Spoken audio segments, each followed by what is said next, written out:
കൊച്ചി ദർബാർ ഹാളിനും അതിന്റെ മൈതാനത്തിനും 100 വർഷത്തെ സമ്പന്നമായ ചരിത്രമുണ്ട്. രാജഭരണകാലത്ത് രാജാക്കന്മാർ അവരുടെ ദർബാറുകൾ നടത്താൻ ഉപയോഗിച്ചിരുന്ന ഒരു സ്ഥലമായിരുന്നു ഇവിടം. ഇന്ന് പ്രശസ്ത കലാകാരിയായ ടി.കെ. പത്മിനിയുടെ ചിത്രശേഖരങ്ങളുടെ പ്രദർശനം നമുക്കിവിടെ കാണാം.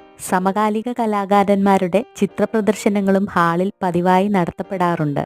കലാ ആസ്വാദകരുടെ പ്രിയപ്പെട്ടൊരിടമാണ് കൊച്ചി ദർബാർ ഹാൾ. ഇത്തവണ നമ്മൾ ദർബാർ ഹാൾ സന്ദർശിച്ചപ്പോൾ പ്രശസ്ത കലാകാരനായ ജി രഘുവിൻ്റെ കലാസൃഷ്ടികളുടെ പ്രദർശനം നടക്കുന്നുണ്ടായിരുന്നു. സെറാമിക് ശില്പകലയിൽ പ്രശസ്തനാണ് അദ്ദേഹം. സ്വന്തം കാർഷിക പശ്ചാത്തലത്തിൽ നിന്നും പ്രാദേശിക സാമഗ്രികളുമായി പ്രവർത്തിക്കാനുള്ള ഗാന്ധിയൻ ആദർശങ്ങളിൽ നിന്നും പ്രചോദനം ഉൾക്കൊണ്ടിട്ടുള്ളതാണ് അദ്ദേഹത്തിൻ്റെ കലാസൃഷ്ടികൾ. പ്രവേശന പാസ് ഇല്ലാതെ തന്നെ വരകളും വർണ്ണങ്ങളും കണ്ണിറയെ കാണുവാനും ആസ്വദിക്കുവാനുമുള്ളൊരവസരമാണ് നമുക്കിവിടെ ലഭിക്കുന്നത്.